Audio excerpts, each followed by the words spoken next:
Salut tout le monde. Il y a 1 an et demi, on avait fait une vidéo avec Nicolas Moineau. Il nous montrait comment il arrivait à grimper jusqu'à 7C+, en étant aveugle. Et à l'époque, il avait comme objectif de réussir un 8A. C'est fait, depuis octobre dernier. J'ai bien sûr eu envie d'aller voir et de vous montrer ça. Alors j'ai décidé de monter cette vidéo en temps réel, c'est-à-dire que je voulais qu'on voit toute l'ascension, parce que la voie est très longue, une quarantaine de mètres, et je trouve ça hyper impressionnant de me dire qu'il a mémorisé à ce point parfaitement autant de mouvements. De temps en temps d'ailleurs, faites peut-être l'effort de vous rappeler que Nico ne voit pas les prises, parce qu'il est si précis que parfois on pourrait presque l'oublier. Franchement, alors même si bien sûr j'ai pas vu, j'étais pas là pour voir l'enchaînement et filmer l'enchaînement, c'était assez fou de le voir grimper là-dedans, et j'ai vraiment beaucoup aimé filmer cette vidéo. J'espère qu'elle vous plaira. Bon, alors, je cherche un t-shirt. Ah, tiens, Johan, tu pourrais me dire si c'est un t-shirt Petzl, ça, s'il te plaît? Gris 2, c'est ouais, Petzl, t'as Allez, Petzl dehors. ça roule. T'as pas l'étagère spéciale où tu sais que ça c'est que du Petzl? C'est tout en vrac, c'est tout en vrac. J'en ai beaucoup quand même. J'ai beaucoup de Petzl, j'ai quand même une chance sur l'autre pour tomber sur le bon.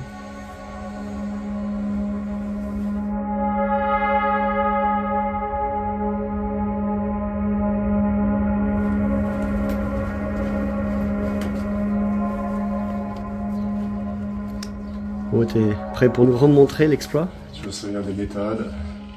J'y suis retourné il y a quelques semaines, j'y arrivais. Ouais, alors c'est garez-vous. Bon, comme tu m'as dit, après les poubelles. Et ici, à ta droite. Bon, tu me guides, hein? Ouais, t'inquiète. Je suis comme à la maison. Sur le rond-point, ça va être la troisième sortie. Sans compter la sens unique. Ça sent magique. On va descendre en fait dans la vallée du Lot. Du coup, Figeac, Aurillac et tout ça. Ouais, exact. Je fais tout le tour, quoi. Ouais. Et là, on descend vers le Lot. Donc cette voie, c'est Los Tacos de Los Dos Rigolos. C'est une voie qui a été ouverte par Laurent Péral il y a 25 ans maintenant, dans le secteur Bigol, à Saint-Géry. Saint-Géry qui est quand même ma falaise de prédilection parce que pour moi c'est vraiment la plus accessible. Les transports en commun me déposent au début de la marche d'approche. Donc ça me permet d'y aller de façon autonome, quoi, ce qui est sur le plan pratique très bien. Là on y est, là, on va passer le Dodan, on est devant le bistrot, on va t'égarer.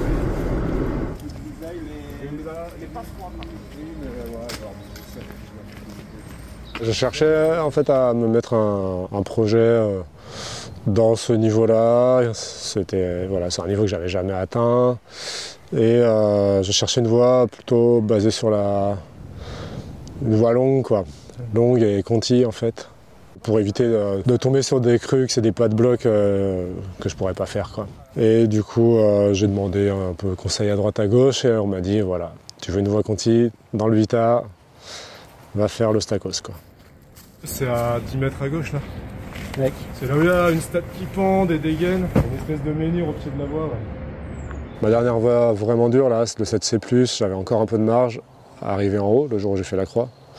Et je me suis dit que j'avais mes chances dans un 8A, ouais, c'est un peu un cap symbolique. Il y a quand même le symbole du 8e degré, quoi, voilà. C'est bon, Johan? Ouais. La voie était belle, longue, du beau caillou, des beaux mouvements, plutôt léger dévers à réglette, quelques passages sur bac, un peu de fissures, un peu de colonnes. C'est plutôt varié, ouais, comme style. Et c'était un 8A, voilà, tout était réuni pour que j'ai envie d'y aller, quoi, en fait, et que je trouve la motivation pour y rester 1 an, quoi.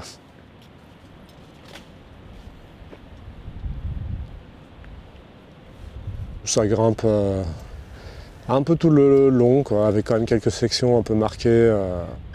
Mais voilà, il y a peu de sections où ça déroule vraiment, où c'est vraiment facile. Pied droit, ouais.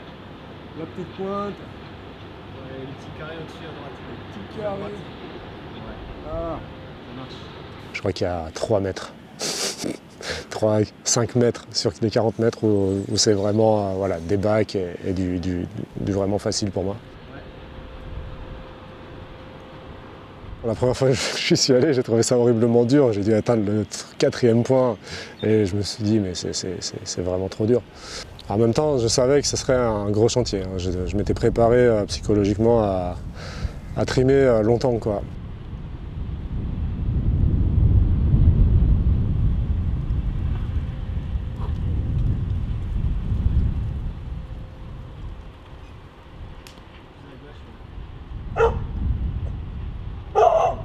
Puis petit à petit, voilà, j'ai commencé à me mettre à l'aise dans la première section. Là où il y a vraiment le crux de la voie, donc j'ai passé pas mal de temps dans les 10 premiers mètres. Tout était plus ou moins au point, sauf le crux. Et j'ai mis du temps à vraiment être à l'aise là-dedans, sur ce mouvement, quoi. Là, il faut commencer à être vraiment efficace, hein. Là, ça commence à être assez dur, quoi. Je vais chercher très loin, une réglette assez crochetante, mais très très loin, je l'ai vraiment entendu du bout des doigts. C'est tellement là que j'arrive pas à arquer dessus, quoi. Ce qui m'amène à faire un cancan, un truc tout bizarre. Je passe mon pied droit par devant là, pour réussir à clipper le 4e point. Alors les petits guêpes. Ouais, plutôt, plus bas. Un poil à droite, là. Allez. Ouais, c'est ça, t'es dessus. Allez. Yes. Toi. Là. Allez. La prise d'après est vraiment très loin. Je m'approche en stat et il y a quand même un dernier coup de... Je dois dynamiser et il y a un peu le point de non-retour, je peux pas me permettre de la chercher au dernier moment, il faut que je tombe dessus, quoi. Pour moi, quand je dis dynamique, tout est relatif, hein. C'est juste le petit coup de... hop, qui me fait gagner les derniers centimètres, en fait.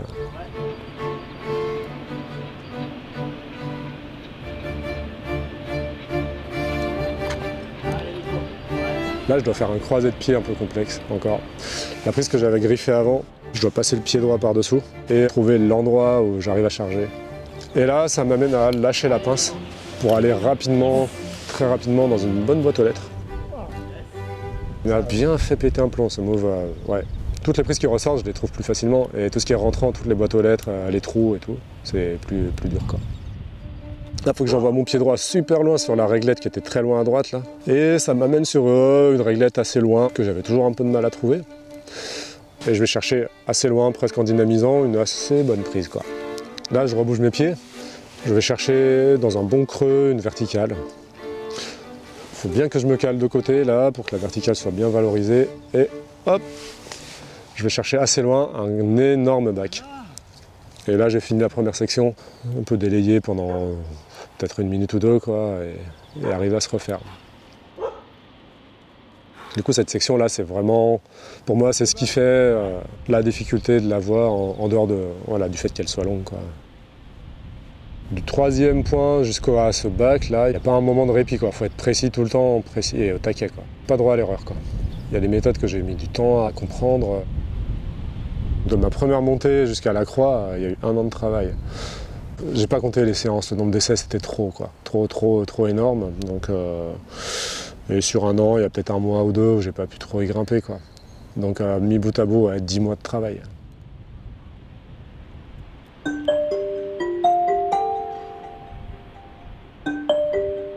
En fait, le plus motivant, le plus plaisant, c'est quand on trouve les solutions. Quand je suis sur des montées de travail et que je galère, que je comprends pas, et puis d'un coup, hop, il y a quelque chose qui se dessine, quoi. Et ouais, c'est ça, découvrir la voie et comprendre. C'est presque la meilleure période, quoi.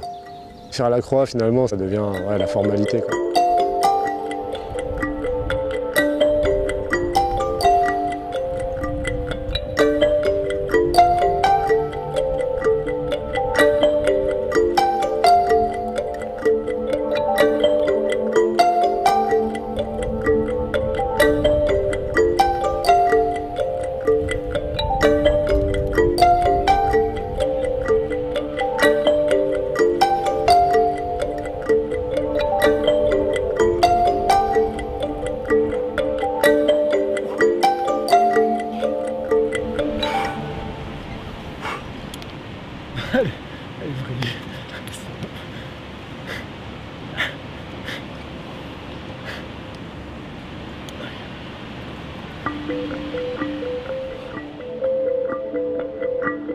Je crois qu'il y en a 87, mais je suis pas sûr.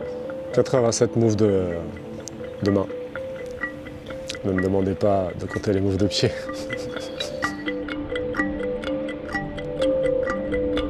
La cote se fait sur la difficulté de certaines sections, mais sur la longueur.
Et en gainant à mort, je peux même... Sauf que là, il faut choisir entre se reposer et respirer. Il faut un peu travailler le truc pour réussir à se refaire. Mais on peut respirer 2 minutes, on peut délayer quoi. Après, je quitte le repos pour rejoindre une colonne à droite qui continue sur 2-3 mètres, qui est assez simple à grimper mais qui fait quand même bien remonter les bouteilles quoi.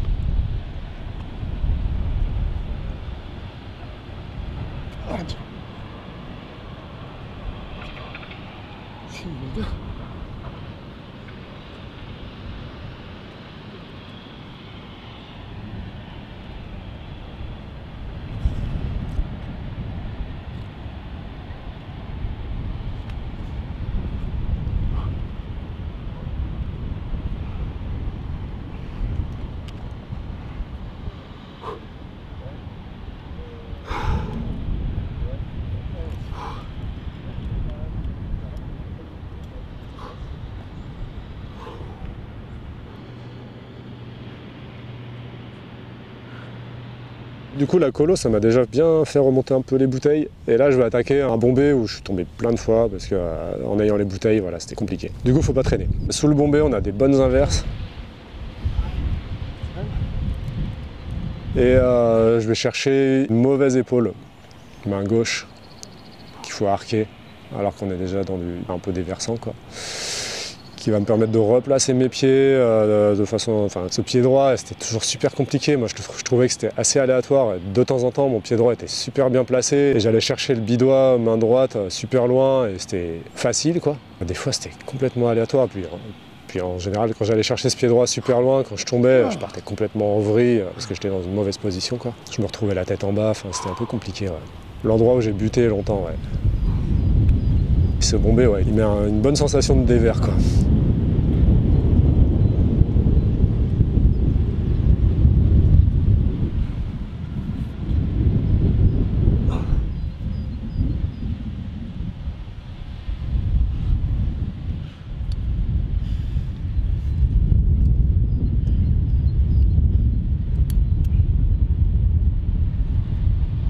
Dans cette ligne-là, j'arrive à caler mon genou droit. Ce qui va me permettre de me refaire 1 minute, quoi, à peu près.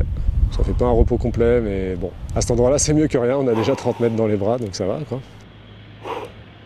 J'essaye de vraiment trouver le meilleur calage de genou possible pour me refaire au mieux, quoi. Parce que, du coup, la dernière section, c'est... Au début, ça va, et puis après, il y a quand même un pas... Il y a un pas pour passer le dernier point, quoi. Du coup, de cette fissure main droite, je vais chercher un très bon bac main gauche. Je vais chercher une réglette main droite qui est vraiment en plein milieu de la face. Et là, je relance quasiment en dynamique. Faut être à peu près sûr de tomber au bon endroit.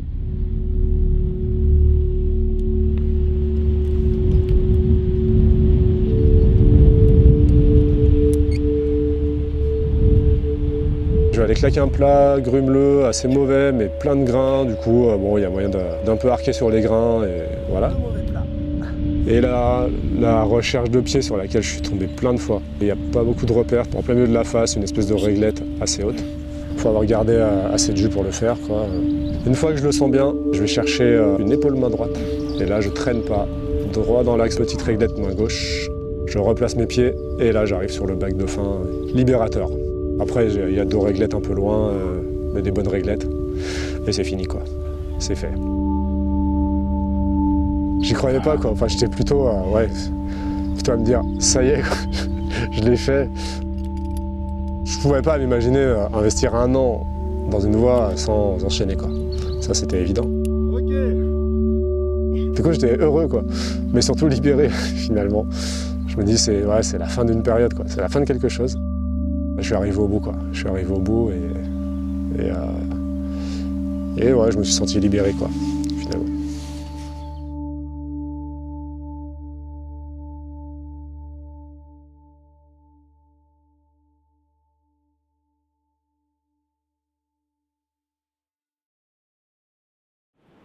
Le stacos, c'est la fin.